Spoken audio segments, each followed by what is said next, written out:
Good morning, everyone, and welcome to the virtual open house for the 200 South Transit Corridor, Complete Street, and Downtown Transit Hub. We're coming to you live on Wednesday, May 20th. But this webinar will be recorded and made available on our project website. My name is Kyle Cook. I'm an engineer in the city's transportation division. I'm joining you from my makeshift office here at Casa de Cook. But it's good to be here with you today because talking about this project, it's something that I've been thinking about quite a lot lately. Presenting with me today, I have Jody, Kimberly, and Adon. Would you guys like to take a minute to introduce yourself? Sure, thanks, Kyle. Hi, everyone. I'm Jody Pearson. I'm a transportation engineer at AECom, working with Kyle and the city and UTA on developing a plan for the corridor. Good morning, everyone. I'm Kimmy Feldbauer. I'm a transit planner with AECom and supporting Jody and Kyle on this project. I'm Adon Carrillo. I do civic engagement with the city, and yeah, we're just happy to be here. So thank you for joining us. All right, so you see the four of us here today, but we're representing a very dynamic project team with interests that include things like public utilities, engineering, public safety, local businesses, economic development, just to name a few. UTA is a key partner in this effort. They've been involved in every step of the way.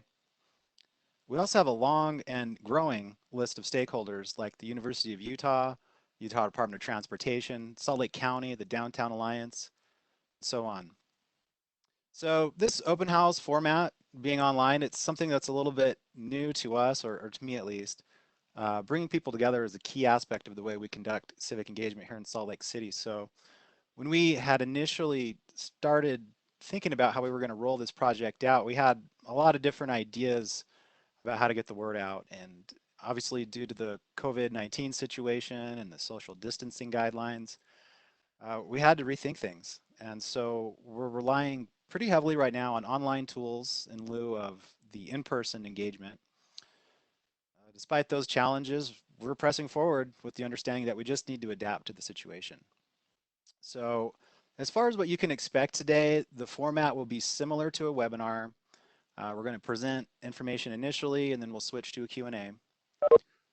Our primary objective today is to introduce the project and connect you with some of the tools that we've developed to help, provide basic information and to gather feedback.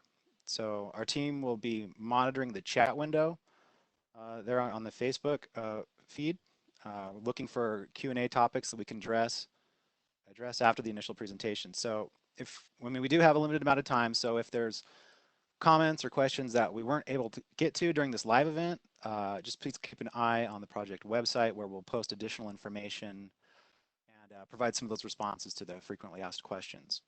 So again, really appreciate you taking the time to join us today. We're gonna get started. I'm just gonna transition to the slides.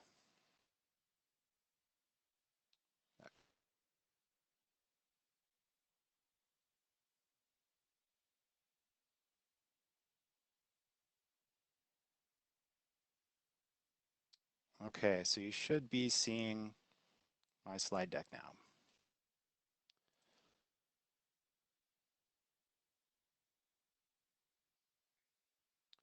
Okay, so before we jump into the project details, we just wanted to take a little time to share information about the project's history.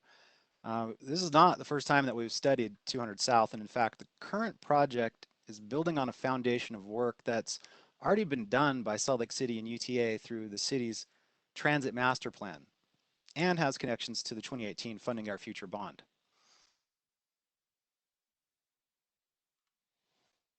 So the Transit Master Plan was adopted in 2017, and this was an intensive process that closely evaluated how to make transit work better for people living and working in the city. And fundamentally, we understand that as we grow, it's important to provide travel choices to reduce dependence on the automobile. We know that if done well, there are a lot of positive implications on things like public health, air quality, economic competitiveness, and quality of life.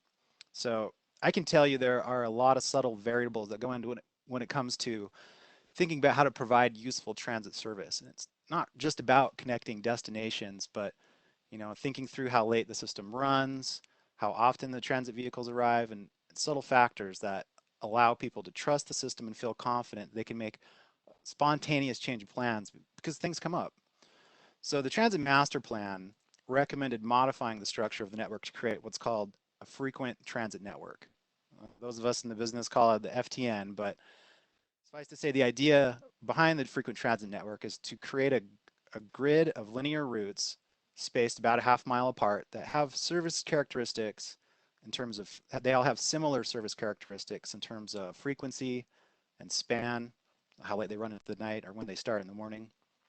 And this creates a really simple and easy system to understand that doesn't even require referencing a schedule. So of the 15 corridors evaluated, the plan recommended analysis and capital improvements on 4 east-west corridors, with the number one recommendation being 200 South between Salt Lake Central Station and the University of Utah.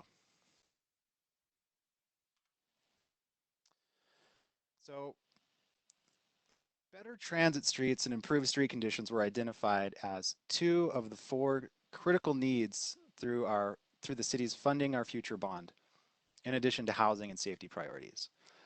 So because the pavement on 200 South has reached the end of its useful life, it's in rough shape and it needs attention, and hence its inclusion in the Funding Our Future initiative.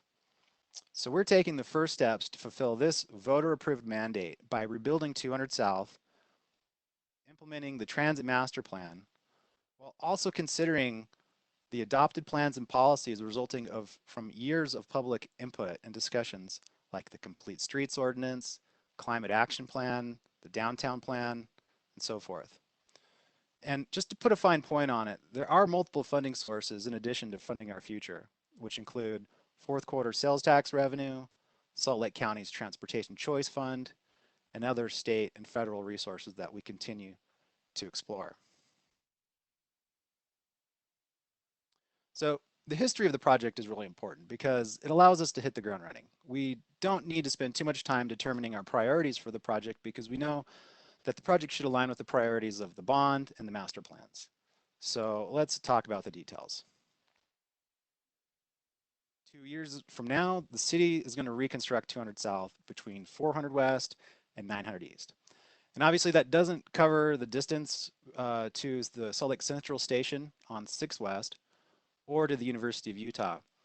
But those are really important destinations within our study area, even though they aren't necessarily in the pavement reconstruction area. So it's a rare opportunity and we want to get it right. We know this corridor is more than just a street. It serves so many homes and jobs and destinations. 200 South in many ways is the focal point of Salt Lake's cultural and economic engine. So here's a fun fact. Did you know that 200 South is the busiest bus transit street in the state? Its key anchors are many, including the University of Utah on the east, Salt Lake Central Station on the west, and dozens of major employers and activity centers. 200 South not only serves Route 2, but many regional routes from virtually every community on the quadrant of the compass. Route 2 service frequency was recently increased as part of the Frequent Transit Network initiative envisioned by the city's Transit Master Plan. And through this project, we envision a transformation of 200 South to fundamentally offer some transit priority, which could include enhanced passenger waiting areas and boarding facilities, complete streets design, and the addition of a multimodal transit center to serve as a focal point where multiple modes of travel can seamlessly converge. So how do we develop a project that meets these key goals? Let's talk through what we're calling the project development process. So you may have seen this timeline on our postcard, fact sheets, or websites. The timeline is designed to show the entire project development process from the start and through construction. So right now we're in phase 1, which includes evaluation of issues, public engagement, and concept development. But within phase 1, there are actually 3 elements that I want to talk with you about. So as you can see in this image, we're really working in the first part of phase 1. And there are a lot of components that come together to make an awesome corridor. And not necessarily all of them are in the street. So I think about it like a toolbox of strategies. And we could have used a different analogy. We could have called it the spice cabinet or something like that. But the point is we're looking at a combination of things that come together. So in this step, we developed two toolboxes. One is focused on the transit corridor, and one is on the transit hub. So each strategy in our toolbox represents a standalone improvement we're considering. Now, each of these tools provides a standalone benefit, but it's the combination that's really important to meet the project goals. This is truly a situation where the whole is greater than the sum of the parts. And we'll dive more into the detail about the toolboxes in the next couple of slides. In step 2, that's where we start to combine the various components to form a distinct alternatives. So each alternative will be consistent with the project goals, but the reality is there isn't just one right answer. And so we have to evaluate options and weigh the trade-offs. So we're planning to share these alternatives with you for review and feedback before moving to step 3. In step 3, that's where we develop a preferred concept that moves into final design. Now, this could be very similar to one of the preliminary concepts put forward in step 2, or more likely it'll be some combination of elements of each of the alternatives. Again, we will share these preferred concepts with you for feedback later in the calendar year. So today our focus is on phase 1, and I'm going to ask Kimberly to talk a little bit more about our toolbox of strategies. The one thing I just want to point out is that the elements she's going to talk about aren't a comprehensive list, but sort of a sampling of options off a larger menu. Thanks, Kyle. As Kyle mentioned, when we started thinking about how to dive into 200 South and make it an iconic corridor, we wanted to think about all the different elements that come to play. And so this came to us as we built this transit corridor toolbox and a transit hub toolbox. So the purpose of these toolboxes is to provide an extensive list, but it's not comprehensive, of potential operating and implementation elements that contribute to meeting the overall project goals. We broke up the toolbox into 2 different sections. So one is for the transit corridor and one is for the transit hub, which will be located somewhere within the transit corridor. And like Kyle said, many of these elements operate independently, but they best meet the project goals when used in combination. And so when you're thinking about different transit corridors throughout the country that are really successful, there's not a one-size-fits-all or a prescriptive way to analyze them and use what they did and make sure that it works. So we built a story map that houses these 2 toolboxes where you can click through and learn about each of the elements. And so if you go to the project website, that'll link you to the story map and then the tabs of the toolboxes. So right now we'll focus on the transit corridor toolbox. And this is just a picture that you see here. If you go to the next slide, Kyle. Yeah. So here is an image of what the toolbox tab looks like for the transit corridor. Transit corridors promote economic development, operating around high quality transit service while fostering at a pedestrian scale, where walking and biking actively complement the public transit service. As major generators of pedestrian traffic, heavy surface transit routes should be prioritized for pedestrian safety improvements in both the immediate surrounding area and major access routes within the transit access shed. Transit corridor retrofits can be made to accommodate land use changes and maximize potential economic growth through physical transformation. So when you're on the project website and you're into the story map and you scroll down, you'll start to see some different tool highlights. So on the next slide, we'll highlight a couple of different tools that are in the transit corridor toolbox.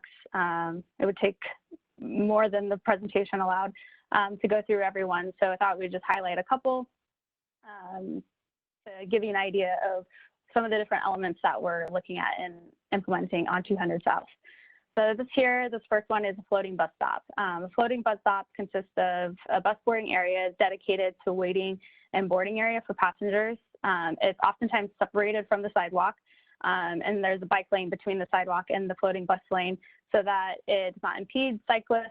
And then another benefit is that it keeps the bus or the transit vehicle in the travel lane, so they're not pulling in and out and having to wait for traffic to get back in. So it improves travel time, improves safety, and it's something that is used throughout the country in many transit corridors successfully. On the next slide, we have dedicated transit lane. So these can operate as always a dedicated transit lane, so that it's never mixed use traffic, or oftentimes we see them as peak only. So in those peak travel times, you know, morning and evening rush hours, where the lanes are only for transit vehicles. And typically, you know, it can be as simple as red paint, or, you know, there's, if it's an all of the time dedicated transit lane, then sometimes there is a cement buffer. So like I said, a peak only bus lane can operate as dedicated lane in peak travel times, and then also could be used for mixed traffic at other times. It improves a boost to transit capacity at these critical times, and it substantially improves reliability and transit travel times on streets where congestion peak often causes transit delays. And then the third transit tool that we want to talk to you today about is a creative crosswalk. And so these are opportunities to raise awareness to pedestrian safety while also designating character of a neighborhood. So oftentimes you'll find them like marking the entrance or a gateway to a certain neighborhood or district. Creative crosswalks use colors, textures, and patterns to enliven city streets as engaging and safe places for people. They are designed to reflect the special character of a neighborhood, and also can create local identity and pride. Creative crosswalks highlight marked pedestrian crossings. In addition to being fun, the most important thing is that they raise awareness to pedestrian safety. So in a successful transit corridor, you know, people are using transit and they're getting there by multiple modes. And so highlighting these pedestrian scales is really important. So moving on, the next transit hub, or the next transit toolbox is for the transit hub. So Transit Hub supports the transit corridor by providing a shared space for different types of transportation users and a reason for gathering in a particular area. A transit hub enhances the transit user experience by offering safe, reliable, and convenient access to multimodal options.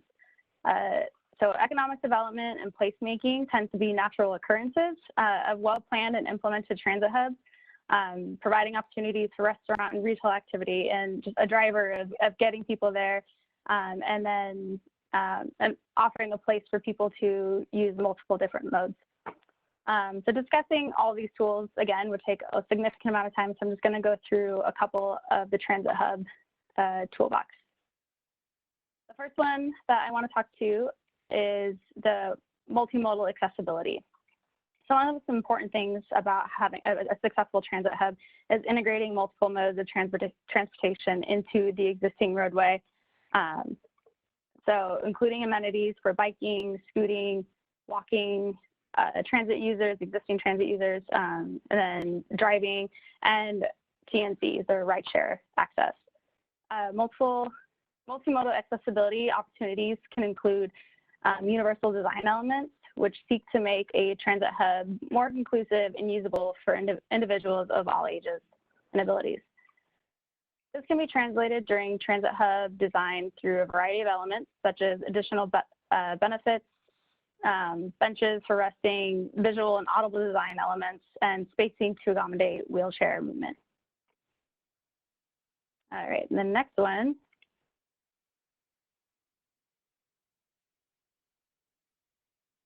So this next tool is wayfinding. So you can design the most beautiful transit hub, but if you show up and you have no idea where you are, how to get to the transfer that you're trying to make, or trying to get to the area where there's restaurants or retail, then what's the point? So one of the critical elements of a successful transit corridor and transit hub is having really good wayfinding. So wayfinding signage provides information that users need to navigate physical space. And then the signage is unique to the specific corridor. So it effectively directs people to where they want to go, gives the users confidence in navigating the space, and also increasing their sense of safety and security for users. So it's likely to bring people back, likely to get people to use transit that otherwise may not have. And then clear branding and route identification is a critical component to having successful transit ridership, as well as using the space efficiently. And the last tool that I'm going to talk to you about a transit hub is placemaking and landscaping. So placemaking seeks to create a space for anyone to enjoy for various purposes. Rather than a non-functional space with beautiful design elements, landscaping is one of the most important components of placemaking because it greatly influences the comfort and use of the space. So for those hot summer days when people are waiting for a transfer, they have a little time, finding some shade to sit and read a book or do some work or play with their kids is really important than standing out in the hot sun, or at the adverse, if it's super cold, making sure that there's shelter to protect you from the elements. So landscaping through this lens should seek to create comfort, spaces for individuals to pass through, stop, rest, and even attend an event with their friends. So like I said, all of these tools and more are located on the story map, which is linked to the project website, where you can click through and learn more in depth about all these different elements that we are seeking to use in the transit corridor and transit hub. And with that, I will pass it to Jody. Thanks, Kimmy. So now that you've learned a little bit of all the tools that are out there that we could consider in the corridor and the transit hub, I want to walk you through how we will use those tools and determine how we're going to combine them together into concepts that we can assemble for roadway and the hub to meet the goals. And so in our process, we have a few different ways that we are getting the data that we would need to use to analyze and put together these concepts. So if you go to the next slide, Kyle, the step 2 is understanding all those options and then putting them together into concepts. And so one of the things that we're currently doing is using the existing information that we've gathered on the corridor to give us an idea on what the conditions are like for physical conditions like lane widths, bike lane widths, sidewalks, as well as operational conditions, how signals are operating, how traffic is operating along the corridor, as well as the buses themselves, where they might be finding signal issues, difficult maneuvers, getting in and out of traffic. And so we're gathering a bunch of that existing conditions data through our research, as well as engaging a couple different groups, as well as the public. So there's a core team composed of UTA and city representatives that give us a lot of good input on what they know of the corridor, as well as connecting roads and everything, as well as a stakeholder and technical advisory committee that's composed of businesses along the corridor, community council representatives, different departments within the city, and businesses, and they're giving us information on how they use the corridor and things that they know specifically to operations or maintenance conditions, maintenance issues. And then the businesses are giving us information on freight loading. And so we're gathering all of that data from our interactions with those groups. And then we want to get feedback from the public as well, which we'll talk about in a couple slides on how you can provide that input. But we're using all of that data to help us determine where there's issues and opportunities along the corridor to be able to assemble these tools into concepts that can help meet the goals based on that knowledge that we find. Additionally, with the Transit Hub site, we're starting to put together a programming wish list with UTA and the city on what elements they are interested in including in a transit hub. Things like, you know, how many bus bays would it need? Would it need parking for drop-off areas, bike lockers, things like that. So we're working kind of on these two different elements of the study, the corridor and the transit hub site together to get us to that next step of developing concepts. And so then once we have these concepts, how do we pick one? And so as Kyle mentioned, there'll be opportunities for more feedback and input from the public and from our stakeholder groups. So if you go to the next slide, Kyle, we can talk a little bit about how we might measure the concepts against each other. And so basically, you know, the concepts that we assemble will all have ways that they can meet the goals of the project, and we can put together criteria on how those concepts might meet the goals differently, and we'll measure them with their effectiveness. For example, for transit signal priority, there's different ways you can achieve it through dedicated transit lanes, through the floating bus islands, through just signal modifications that can give transit priority at the signals only. And so there's different ways that all of these different tools can achieve our goals. And so we'll develop evaluation criteria that we can measure the effectiveness of these concepts towards meeting the goals. So that is our plan, as well as then also for the corridor, but developing concepts for the hub that can meet the site programming needs of UTA and the city as well. As I mentioned, one of our critical ways that we want to get information is from the public. And so we've set up multiple ways for the public to provide input. So we have our the city's My Street webpage, which is that first page when Kimmy was showing you how the toolboxes are in those story map tabs. That can be accessed from that My Streets page. There also is a comment line set up. That's the 855 SLC 200S or 855-752-2007. That comment line will be answered, and you can speak to a representative. That representative might not necessarily know all the answers to your questions, but can put you in touch with the person who could answer your questions.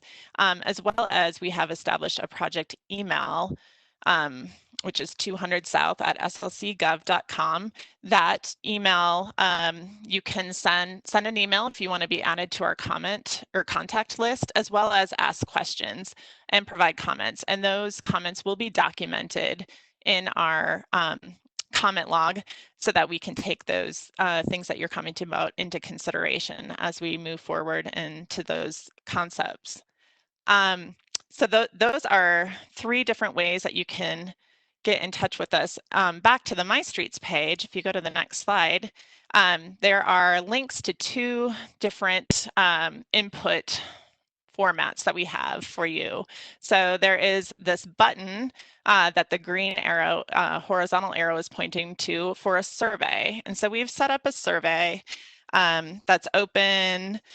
I think right now it says June 18th, but we're considering keeping it open maybe through the end of June. And in that survey, we're asking you to provide information on how you use the corridor now, how you might want to use it in the future, and then some information on just demographics about you. So we'll use that information. And I've already looked at some of the responses, and we're getting great input and ideas and suggestions from the public. So we really will use that survey information to help us develop those concepts based around, you know, what some of the biggest issues people are seeing out there on the corridor.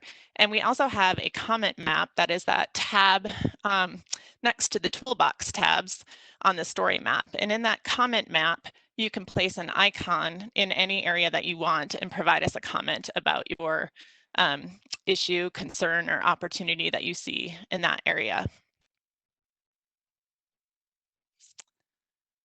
Next. slide, I think, just shows what the survey looks like. So you'll know if you're on the right page, as well as over on the right, what the comment map looks like. So you just grab that little orange icon, place it where on the corridor you have a comment, and then I think it asks you if it's about the corridor or the hub, and then you can have an open field to provide us your comment.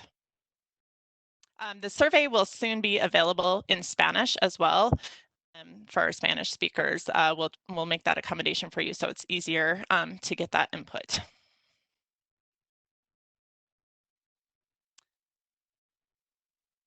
That's the end of our presentation today. We have time for questions and answers, and I see that we've gotten quite a few already from Facebook. Okay, so I'm going to stop sharing the slide deck and we can just kind of transition to this Q&A portion here. So let's see. This is a good one. One of the first questions we came in was from Facebook. This is from Benjamin. So his question was, why is this stopping at 4th West? 200 South is one of the few routes that takes us West Siders under the freeway, and expanding this project westward would do a lot to unifying the two halves of the city. And I think that's a great point. We definitely see 200 South as, one of the few through streets that isn't interrupted by some breakup of the corridor. And so we're definitely thinking about that. The limits of the pavement reconstruction are from 4th West to 9th East, and that's intentional to deal with the pavement condition there, where it's really the worst.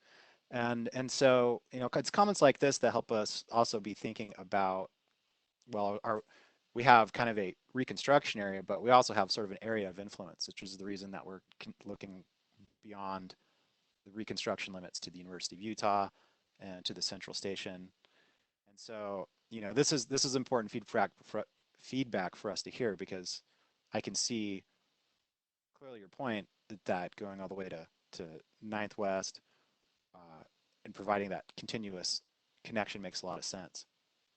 We are thinking about the continuity of the corridor, particularly in terms of bike facilities on 200 South. This relates to another question that we got from Jared on Facebook. He said, we'd love to have protected bike lane. Let's see. We do have protected bike lanes on 3rd. Are you going to do something similar? And, I think the way these two questions tie together, and what I want to say is we understand it's an important bike corridor. And we understand that just because there's protected bike lanes on 3rd doesn't mean that it's off the table here on 2nd South. We're trying to create, alleviate some of the safety issues with the buses on 2nd South weaving in and out of the bike lane. And so we're going to be looking at strategies, that definitely will mitigate that conflict and provide a safer facility as we can. So we're not sure if it's separated, what that's going to look like. We're not really there yet, but we understand that it's an important bike corridor. B, it's an important connection to the west side. And so those are definitely front of mind.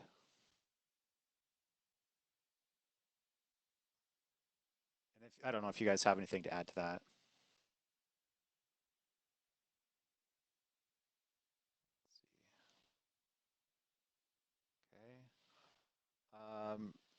Next question. This is submitted through Facebook from Chris. Will sidewalks be open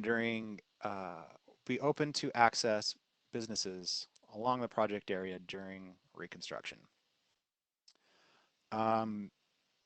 Great question. I can completely understand. We're in the middle of what's potentially going to be a protracted economic recession issue here with the COVID, and we're definitely sensitive to the fact that in 2 years, just as we're hoping to be back on an uptick and back on our feet, we're going to tear up the road and potentially disrupt businesses along 2nd South. So what I can say is that we're definitely sensitive to that. We've got folks on our team, including Bill Knowles, who spends a lot of time out in the business community. We're working with folks like the Downtown Alliance and then individual business owners along the corridor um, to get their input now, but that coordination will continue through the construction phases to try to minimize the pain there. But there will be inevitably some pain points, and we're just going to do our best to get through it as best we can.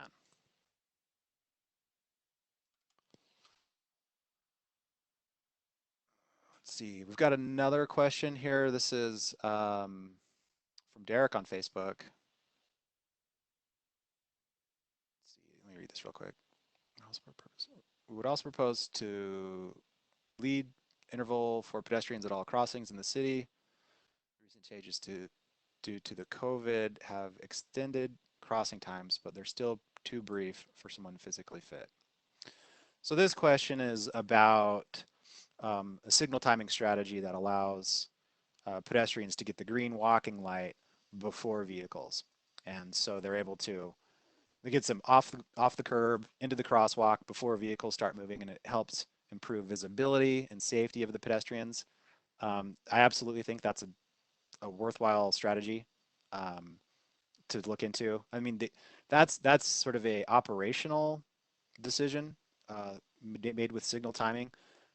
The other things that we'll be looking at from a physical infrastructure perspective to help with pedestrian crossings is crosswalk visibility, also things like curb extensions or bulb outs that reduce reduce the distance that pedestrians are crossing, and also some of the crosswalk visibility enhancements that Kim talked about. I think we have another tool in Toolbox also, Kyle, about the pedestrian refuge medians. That would be another consideration, just to kind of reduce that distance that someone's having to cross at one time potentially. Right. So you can cross in 2 phases, right? You can sort of look one way across, get to the middle, and then finish your crossing. Let's see. We've got a question from Everett on Facebook. This is related to it says this is the wayfinding, I think. Will the signs include accessibility for blind and low vision travelers? I think this one's talking more to ADA accessibility Okay. rather than wayfinding. I mean, including in wayfinding. Right. They're related, right? Yeah. And the answer, I would just automatically assume that any changes that we're making are going to be ADA compliant. That includes pedestrian ramps and the tactile dome surfaces that provide guidance. There are some really interesting best practices that we're learning from other places about providing, multiple forms of guidance for visually impaired travelers. One of our other funding our future projects on 300 West had an interesting workshop where they actually went out in the field and walked the corridor with representatives of that demographic, and I think the designers were able to learn a lot in terms of best practices and sort of where there are specific issues. So that is absolutely something that we want to account for, design for, accommodate.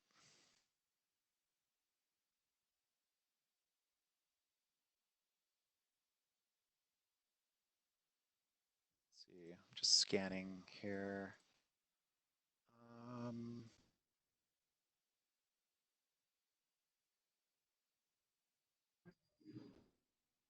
One of the questions was during construction of the sidewalks, will the sidewalks be open during for businesses to still be accessed during construction? Yeah. I mentioned that a little bit about some of the pain points and of maintaining business access during the reconstruction. So that's part of the answer. The other, so the more specifically about the sidewalks, I think it's always our priority to make sure there's at least one side of the street open during construction at all times. We don't want to get into a situation where we're forcing people into the street. We also don't want to create very circuitous detours, right?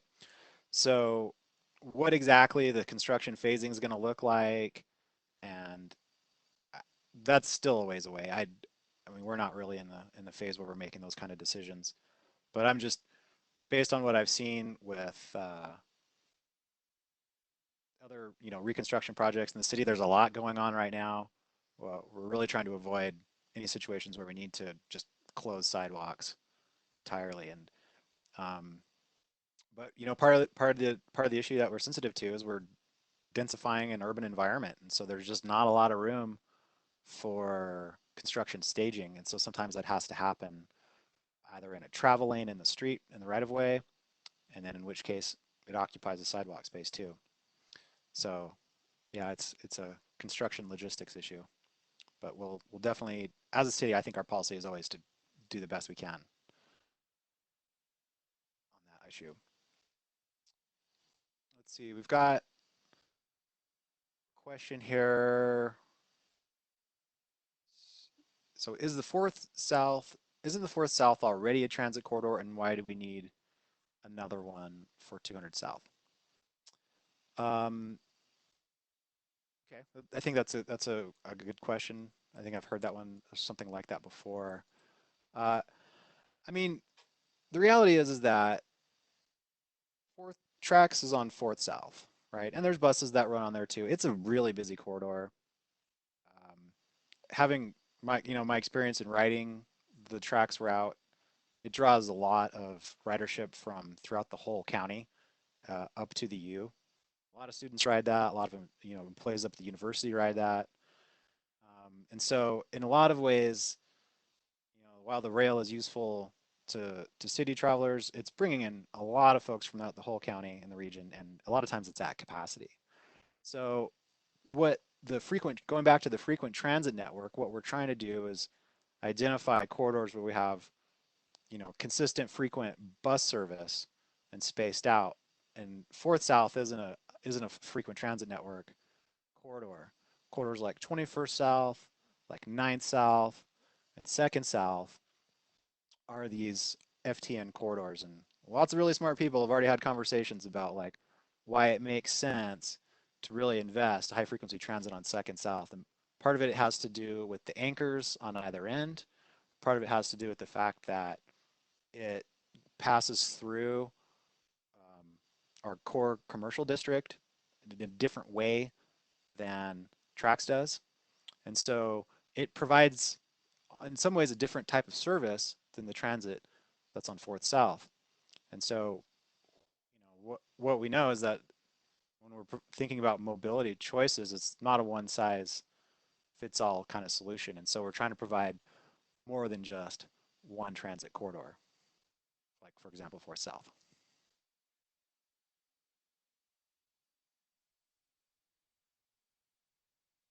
Hey, Kyle and Adun, I see, something that I think you've probably been asked before, but maybe you could just go over is, how the city can afford to create an iconic corridor, and maybe, how, especially with what's happening with COVID-19 and, potential budget cuts that might be necessary with that. One of the things that we're very lucky in regards to how our officials positioned the city just even 2 years ago with the passing of the Funding Our Future initiative and the street reconstruction bond, which the bond is the actual section of that initiative that will help us pay for this project. And so back in 2018, when voters approved this bond, they basically positioned us through their request. These are people's priorities. Through their request, they positioned the city for us to be able to deliver these projects over the next 5 to 6 years. So in a way, our work is cut out already. It's cut out for us. We're now starting to deliver on that promise. And this is one of those first projects that will help us most of our streets, as you see some of these major corridors, will be iconic in nature. 300 West, 900 South, 200 South, because we're not building them and putting them back the same way they are these days. We're going to take a look at everything we can possibly implement on these roadways to make them multimodal so that more people can use them. It's easier for them to ride transit. It's more comfortable to ride a bike. We'll be looking at everything, and this is why we're doing this. This is why we're gathering feedback. And like Kyle mentioned earlier, we're looking at our long-range transportation plans. We're looking at UTA's plans. We're also partnering very closely with the county, Salt Lake County, the Regional Development Department. They also have a very keen interest in this project because of the regional significance that it's got in terms of moving people east-west. So.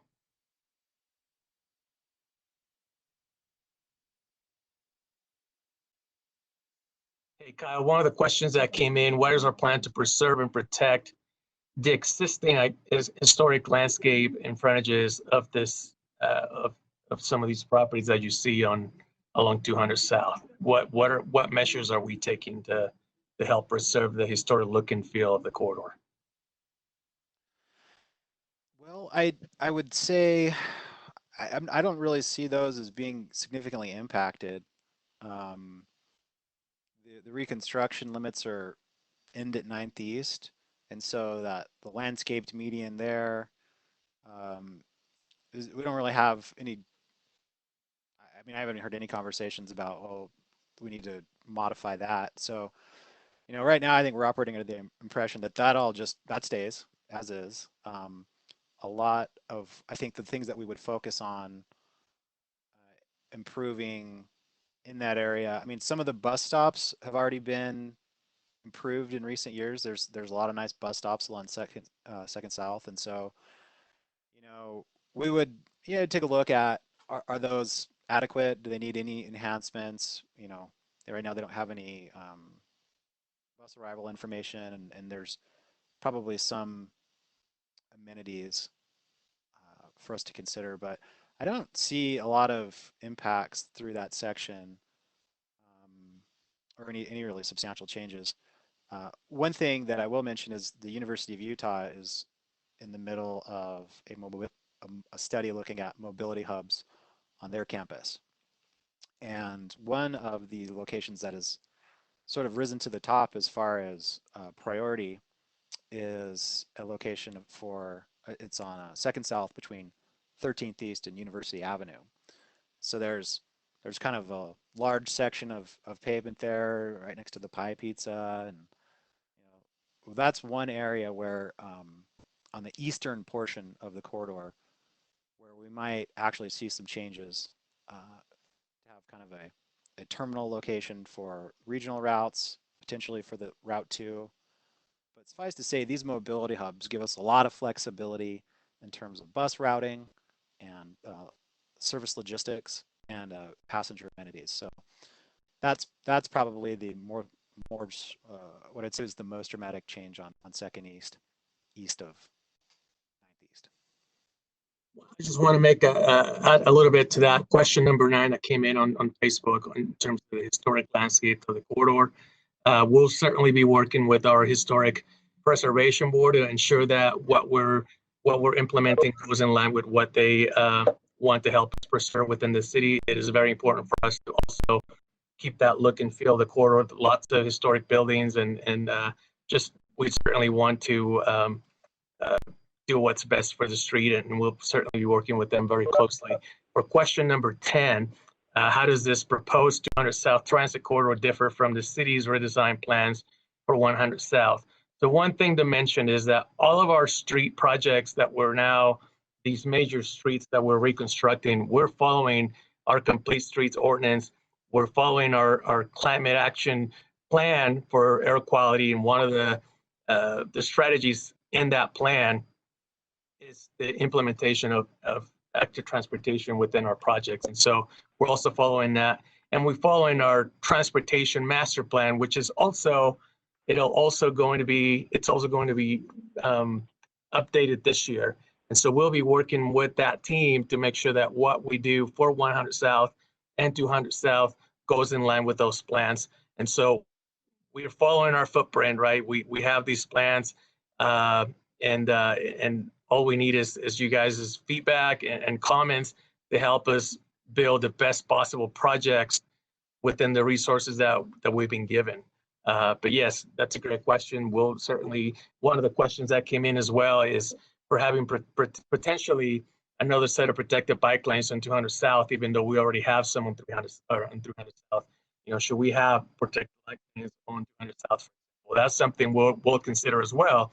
Our goal would be to have a series of interconnected bike lanes that act as a network downtown. There's no such a thing as having too many protected bike lanes, right? So if it's feasible, if it works within the context of the corridor, we'll certainly take a look at considering adding those on 200 South or even 100 South for that matter. So great questions. Thank you.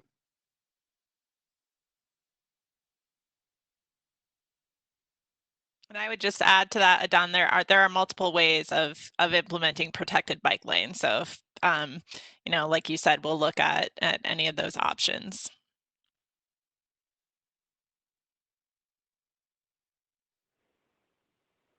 I also see I here a question in here. Oh, okay. There's a question in here asking if I'll say about dedicated bus lanes making it more difficult or unsafe for people leaving parking garages or turning onto the corridor. And implementing these types of elements, there's multiple versions that you could do. So, I mean, you can do it with just paint, so there is no cement curb that would inhibit a vehicle movement over it coming out of a driveway. But those are also just trade-offs that we'll have to think about. So looking at all of the different impacts along the corridor where that transit lane would be implemented and understanding what kind of movements would be inhibited and taking that into consideration, seeing if they have other options of getting out of that driveway, or, you know, if it is just red paint, then, you know, they would just drive over the lane into the street and, you know, use a typical safety that you would coming into oncoming traffic. But it doesn't necessarily make it more safe or less safe. It's just a different element that will be mostly about behavior change for drivers and transit users and pedestrians. Thanks, Kimmy. I also see a question here that came from Derek on Facebook asking, would this improve mid-block crossings as well? The crossing at Edison Street is dangerous as well as between 2nd and 3rd East. Yes, definitely. When I mentioned some of the existing conditions that we're gathering, mid-block crossings is definitely one of them, you know, looking at the length that someone would need to cross. And, you know, I think that will be something that will be looked at in those concepts. Is where we could potentially make improvements at some of the mid-block crossings.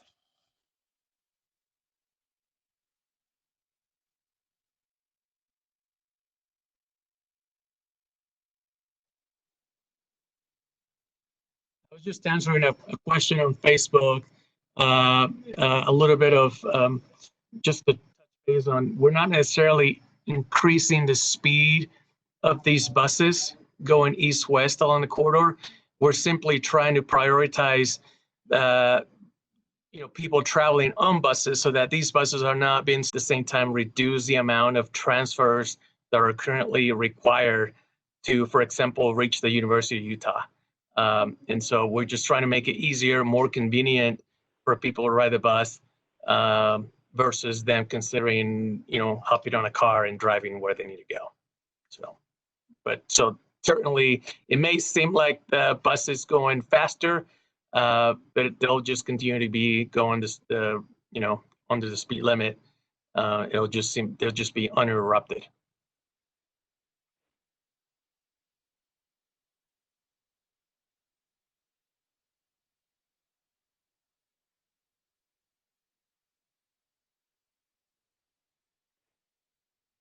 Well, we wait for maybe a few more questions to come in. I know we're getting close to the top of the hour here.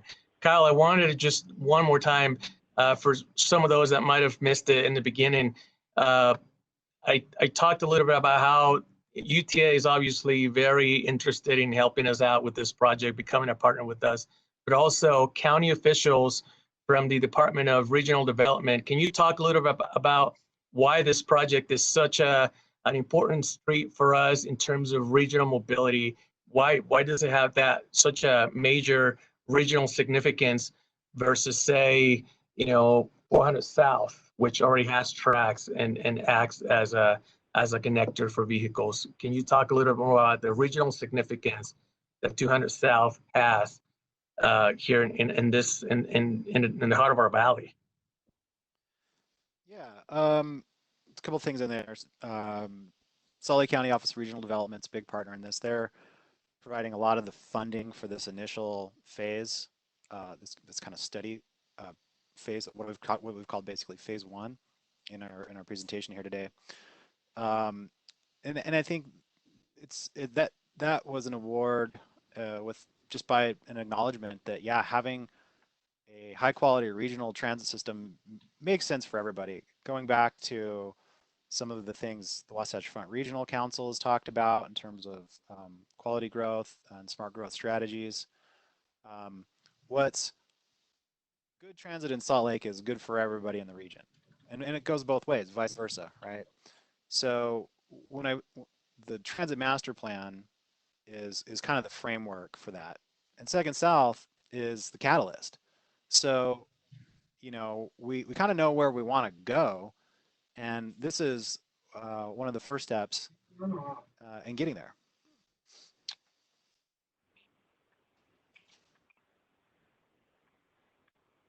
And I forgot your other part of your question. What was it?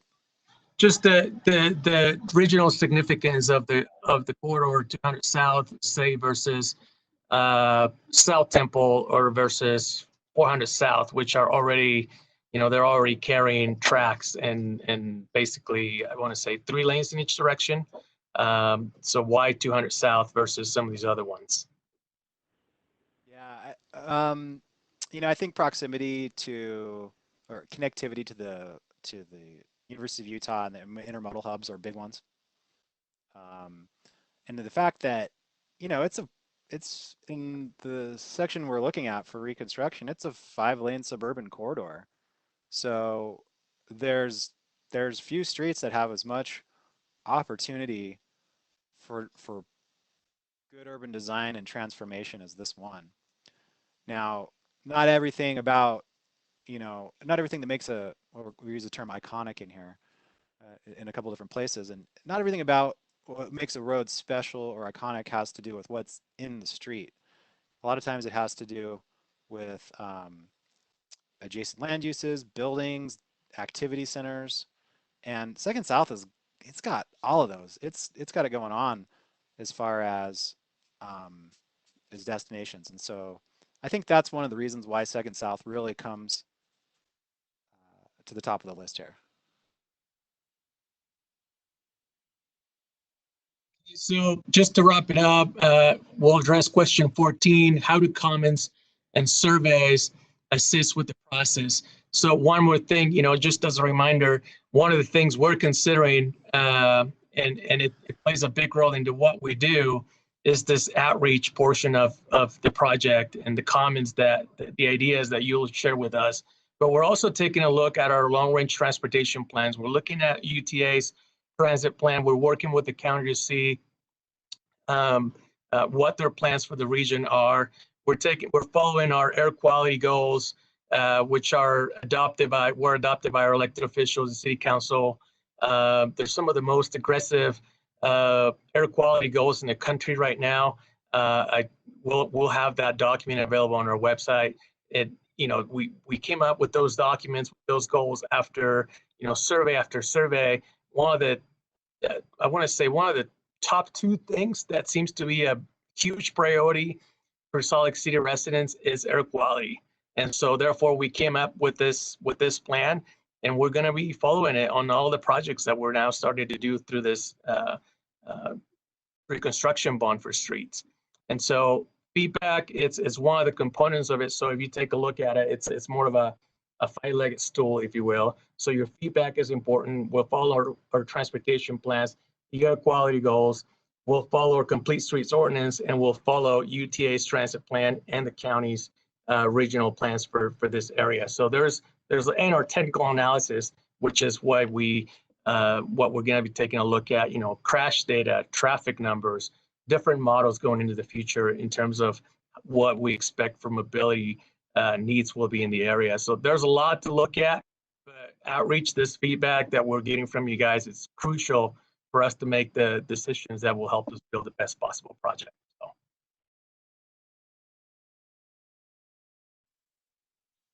And just the last question, I guess, what's next?